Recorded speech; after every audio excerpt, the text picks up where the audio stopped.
Hey folks, yeah, I don't know how to tell the story of what it's like to be a Macedonian because you've got to suspend all sorts of logic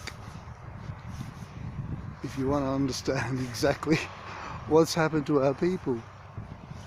Otherwise,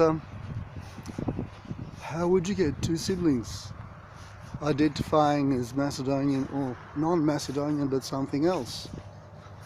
And when I say something else, I'm not just talking about Greek, because there's actually 4 narratives about Macedonia that are not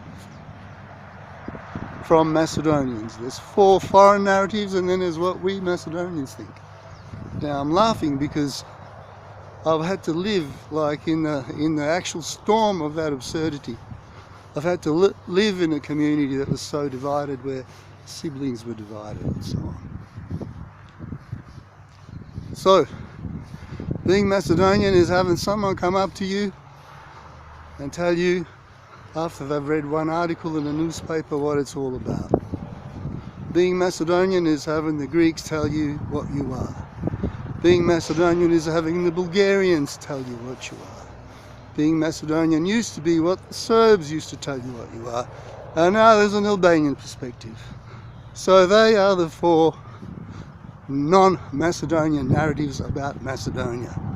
They're not by the people of Macedonia, they're by the people who invaded and colonized us and divided us in 1913.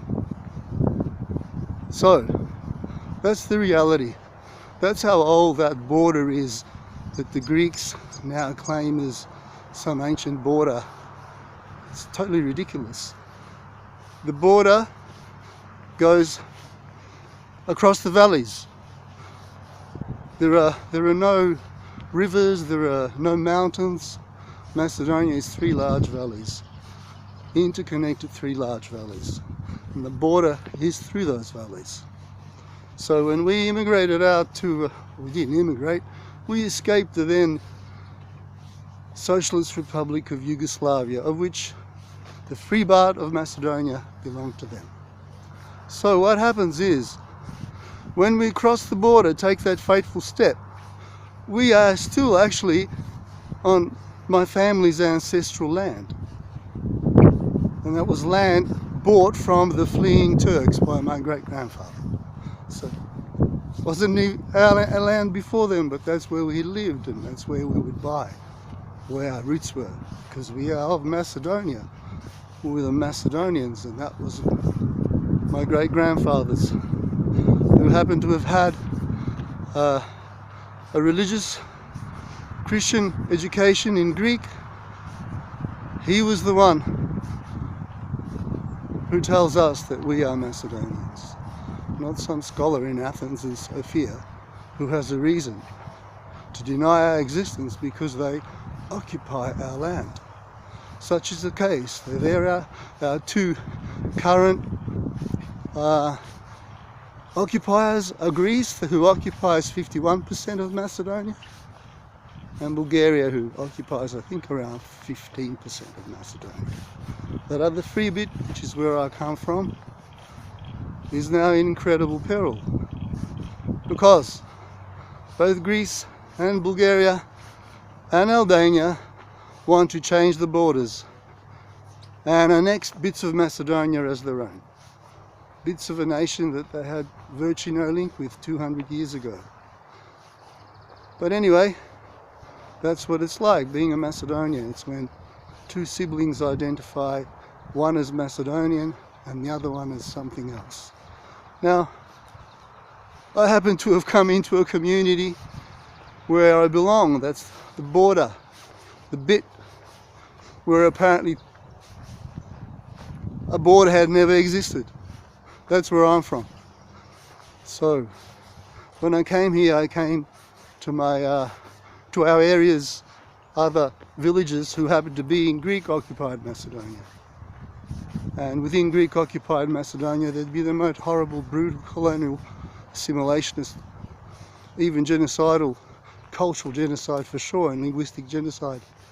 So they had come to where I where we arrived in the late 50s, a few years, maybe a decade before us.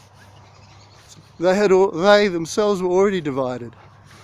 Some siblings thought of themselves as Macedonian, and the others who would look at you straight in the eye when you asked them in Macedonian, and what do you say you are? And they would say, in Macedonian, I am Greek.